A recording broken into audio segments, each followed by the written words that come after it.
नमस्कार दोस्तों, निरंतर करंट अफेयर्स में आप लोगों का स्वागत है। आज हम लोग अपने करंट अफेयर्स की शुरुआत करेंगे भारतीय रेलवे बोर्ड से। अभी हाल ही में अनिल कुमार लोहाटी को भारतीय रेलवे बोर्ड का नया अध्यक्ष और कार्यकारी अधिकारी बनाया गया है।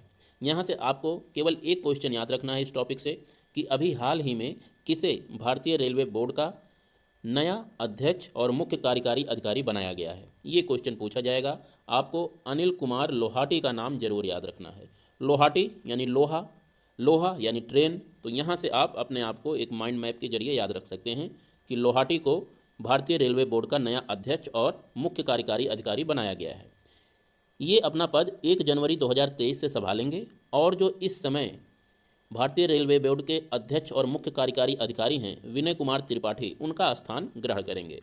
यहीं पर बताते चलें कि भारतीय रेलवे बोर्ड जो होता है ये भारतीय रेलवे मंत्रालय के बाद भारतीय रेल से संबंधित निर्णय लेने वाला सर्वोच्च निकाय है। सारे निर्णय, प्रशासनिक निर्णय या और भी कानूनी निर्णय जो कुछ भी लेना है सब कुछ इसी बोर्ड को के द्वारा लिया जाता है। इसी बोर्ड के पास शक्ति होती है कि रेलवे संबंधित जो कुछ भी नए नियम कानून अधिकार बनाने हैं या लागू करने हैं किए जाएं।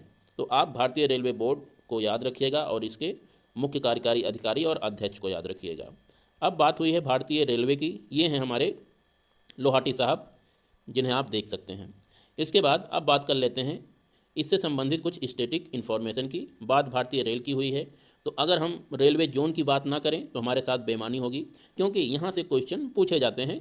एक तरफ रेलवे जोन दे देगा और दूसरी तरफ मुख्यालय दे देगा, आपको मिलाना रहेगा, या सीधे सीधे पूछ लेगा कि उत्तरी रेलवे का मुख्यालय कहाँ है। ऐसे ऐसे करके क्वेश्चन यहाँ से पूछे जा सकते हैं। तो सबसे पहले ये ध्यान रखिए, भारत में 19 रेलवे जोन हैं जिसमें कोलकाता में एक मेट्रो रेलवे जोन है, वो भी शामिल है, ये ध्यान रखिएगा। 18+1 रेलवे जोन है भारत में, ये ध्यान दीजिएगा। एक क्या है, एक है ये मेट्रो रेलवे जोन है, उसे हमने मिला के 19 रेलवे जोन माना है, ये ध्यान रखिएगा। इन 19 रेलवे जोन को याद रखना बहुत आसान है। उसके लिए आप लोगों को ये याद रखना होगा, ये जो डायग्राम है, डायरेक्शन का डायग्राम है, इसे याद रखना होगा। सबसे पहले ये देखिए उत्तर और दक्षिण का डायग्राम है और ये जो लाइन है ये पूरब और पश्चिम की लाइन है। ये हो गया उत्तर, ये हो गया दक्षिण, ये हो गया पूरब, ये हो गया पश्चिम। अब इसके बाद यहाँ पर देखिए सबसे ऊपर ये आपका आ जाएगा उत्तरी रेलवे जिसका मुख्यालय दिल्ली में है। उसके बाद उत्तर मध्य रेलवे की बात कर लीजिए, इसका मुख्यालय इलाहाबाद में है। उसके बाद ये एकदम बीचों बीच में जिसे कहते हैं मध्य रेलवे, भारत का मध्य रेलवे, इसका मुख्यालय मुंबई में है। उसके बाद दक्षिण में आ जाइए तो इसी तरह दक्षिण रेलवे का मुख्यालय चेन्नई हो जाएगा। उसके बाद दक्षिण मध्य रेलवे की बात कर लीजिए तो दक्षिण मध्य रेलवे का मुख्यालय सिकंदराबाद है। इसी तरह अब ये जो पूरब और पश्चिम वाली लाइन है इस पर हम लोग बात कर लेते हैं कि कौन कौन से मुख्यालय हैं। तो सबसे पहले बात करते हैं पूर्वी रेलवे जोन का, तो इसका मुख्यालय है कोलकाता। इसके बाद पूर्वी मध्य रेलवे जोन, इसका मुख्यालय है हाजीपुर। इसी तरह पश्चिम में बात कर लेते हैं तो पश्चिम रेलवे जोन, इसका मुख्यालय मुंबई में है। फिर उसके बाद पश्चिम मध्य रेलवे यहाँ पे आ जाएगा तो पश्चिम मध्य रेलवे का मुख्यालय आपका जबलपुर हो जाएगा। तो इस तरह से हमने कुछ मुख्यालय देखें। अब इन सब के बाद अब हमें देखना है, इन लाइनों पे देखना है। ये जो लाइनें हैं ये, इन लाइनों को क्या कहते हैं, इसे लाइन को कहते हैं उत्तर पश्चिम रेलवे, इसका मुख्यालय हो गया जबलपुर, माफ़ कीजिएगा जयपुर। इसी तरह से उत्तर पूर्वी मुख्यालय, इसका हो गया गोरखपुर, उत्तर पूरब, इसका हो गया गोरखपुर। इसी तरह से अब इधर देखेंगे तो ये कौन सा दिशा है, ये दिशा है दक्षिण पश्चिम। तो दक्षिण पश्चिम रेलवे जोन का मुख्यालय हुबली। उसके बाद दक्षिण पूरब रेलवे यहाँ पे आ जाएगा। इस तरह से हम पूरे के पूरे ये हमें याद रखना है। दक्षिण पूरब का मतलब हो जाएगा बिलासपुर। इस तरह से हमें याद रखना है। उसके बाद 3 मुख्यालय और हमें याद रखने हैं। ये मुख्यालय भारत के तट के समांतर हैं। ये भारत है और ये भारत का तट हो गया। इस भारत के अगर समानांतर तट की बात करें तो इसे कहते हैं पूर्वी तट। इससे आप रिलेट कर लीजिए पूर्वी तट जोन, रेलवे जोन। इसी तरह से यहाँ पे पश्चिम है तो यहाँ तट है पश्चिमी तट। यहाँ पे एक रेलवे है, इसका नाम है कोंकण रेलवे, या आप कह सकते हो पश्चिमी तट रेलवे जोन, लेकिन आधिकारिक रूप से ये कोंकण रेलवे के रूप में जाना जाता है। तो आप भी कोंकण रेलवे याद रखिए। और एक बचा आपका यहाँ पे दक्षिण तट रेलवे, तो ये हो गया आपका दक्षिण तट रेलवे। तो इस तरह से 3 ये हो गए और ये सारे मिला के 19 रेलवे जोन भारत में हैं जिन्हें आप मुख्यालय के साथ साथ याद रखिए। यहाँ पे ये लिस्टिंग दे दी गई है, आप देख सकते हैं। इसके बाद आते हैं हम लोग अपने दूसरे टॉपिक पे, एशियाई विकास बैंक से संबंधित। एशियाई विकास बैंक ने तमिलनाडु के 3 शहरों को 125 मिलियन अमेरिकी डॉलर का ऋण प्रदान किया है, इसीलिए एशियाई विकास बैंक चर्चा में है, ये आप याद रखिएगा। तमिलनाडु के शहर कौन कौन से हैं? कोयम्बटूर, मदुरै और थुथुकुडी, ये 3 शहर हैं। यहाँ से क्वेश्चन पूछा जाएगा सीधे सीधे कि अभी हाल ही में एशियाई विकास बैंक ने भारत के किस राज्य को 125 मिलियन अमेरिकी डॉलर का ऋण प्रदान किया है? तो आपका उत्तर हो जाएगा तमिलनाडु, ये आप ध्यान रखिएगा। बात तमिलनाडु की हुई है तो तमिलनाडु से संबंधित कुछ स्टैटिक फैक्ट्स देख लेते हैं। तमिलनाडु की राजधानी चेन्नई है, यहाँ पे अवस्थित है, सभी आप जानते ही हैं। और जिन 3 शहरों को ऋण प्रदान किया गया है वो कोयम्बटूर यहाँ पे है। उसके बाद मदुरै की बात करें तो यहाँ पे मदुरै है, जहाँ पे मीनाक्षी टेम्पल अवस्थित है। और उसके बाद थुथुकुडी यहाँ पे अवस्थित है। तो ये 3 वो शहर हैं जिन्हें ऋण प्रदान किया गया है। इसके साथ ही साथ यहाँ पर कुछ पहाड़ियाँ हैं, जैसे इन पहाड़ियों को कहा जाता है पूर्वी घाट और इन पहाड़ियों को कहा जाता है पश्चिमी घाट। अब इन पूर्वी और पश्चिमी घाट के कुछ लोकल नाम हैं जो यहाँ पे प्रचलित हैं, जैसे यहाँ पर है नीलगिरी की पहाड़ियाँ, ये पोर्शन नीलगिरी की पहाड़ियाँ कहलाता है। यहाँ पे ये पोर्शन कहलाता है बादाम की पहाड़ियाँ या कार्डमम हिल्स। इस तरह का यहाँ पे पर्वत है ये, इसे कहा जाता है पालनी हिल्स। और यहाँ पे एक पर्वत है, इसे कहा जाता है कि अन्नामलाई हिल्स। तो यहाँ पे Anamalai hills, Palani hills, cardamom hills, Nilgiri hills, ये कुछ इंपॉर्टेंट माउंटेन रेंजेज हैं जो तमिलनाडु में अवस्थित हैं। यहीं पर ध्यान रखिएगा,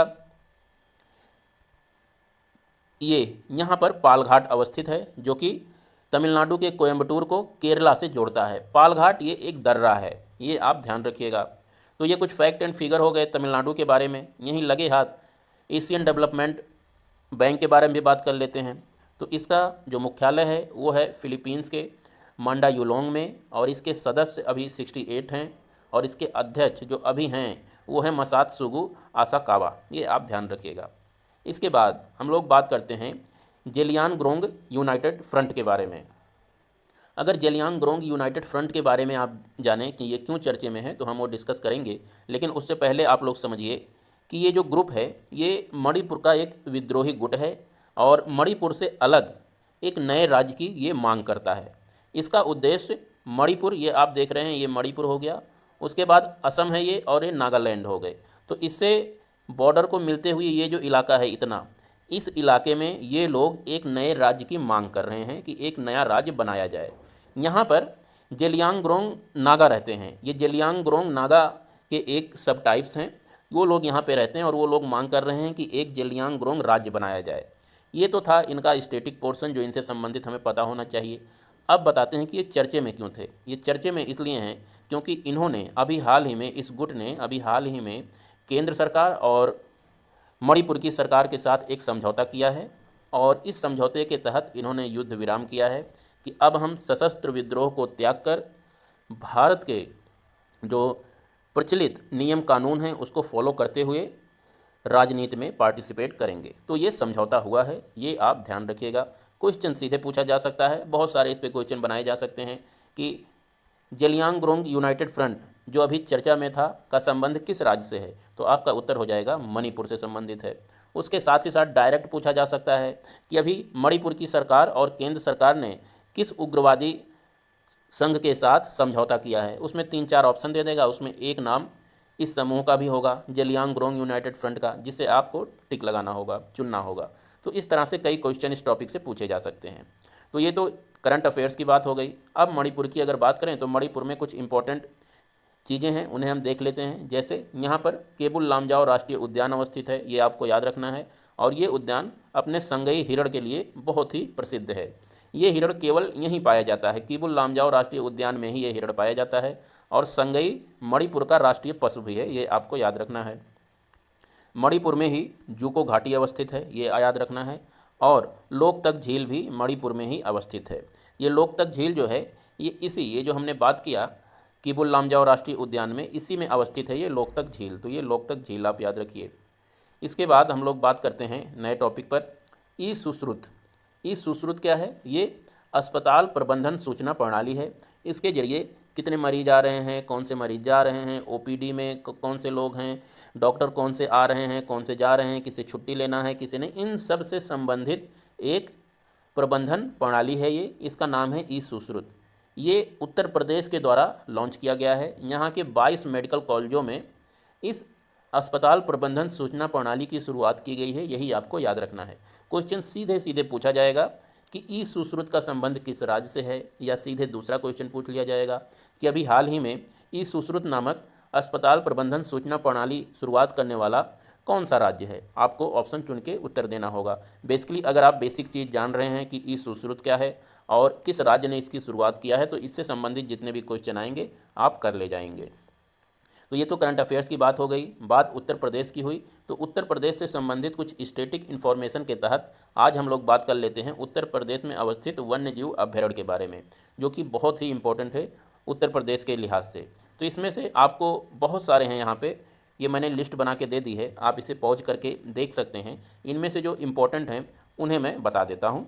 जैसे बखीरा अभ्यारण्य संत कबीर नगर में है, आपको ये याद रखना है। यहाँ से आपको क्या याद रखना है कि ये किस जगह पर अवस्थित है, केवल इतना आपको याद रखना है। तो ये बखीरा आपको याद रखना है, संत कबीर नगर में है। सरसई नावर वेटलैंड याद रखना है, इटावा जिले में अवस्थित है। इसके बाद कतरनिया घाट आपको याद रखना है, कतरनिया घाट वन्यजीव अभ्यारण्य बहराइच जिला में अवस्थित है। महावीर स्वामी अभ्यारण्य की अगर बात करें तो ये ललितपुर जिले में अवस्थित है। इसी तरह से नवाबगंज पक्षी विहार, ये भी बहुत इंपॉर्टेंट है, ये उन्नाव में अवस्थित है। पार्वती अर्गा पक्षी विहार गोंडा में अवस्थित है। इसी तरह से समसपुर अभ्यारण्य, ये भी रायबरेली में अवस्थित है। सांडी पक्षी विहार की अगर बात करें तो हरदोई में अवस्थित है। तो इस तरह से आपको याद रखना है। यहाँ से क्वेश्चन, ऐसे क्वेश्चन आते हैं जो आपको मिलाने रहते हैं। एक तरफ आपको दे देगा कि कौन कौन से अभ्यारण्य हैं, दूसरी तरफ दे देगा इनकी लोकेशन किस जगह पर है, तो आपको मैच करना होगा। तो ये रहे आज की कुछ इंपॉर्टेंट करंट अफेयर्स। कल फिर मिलते हैं, तब तक के लिए नमस्कार।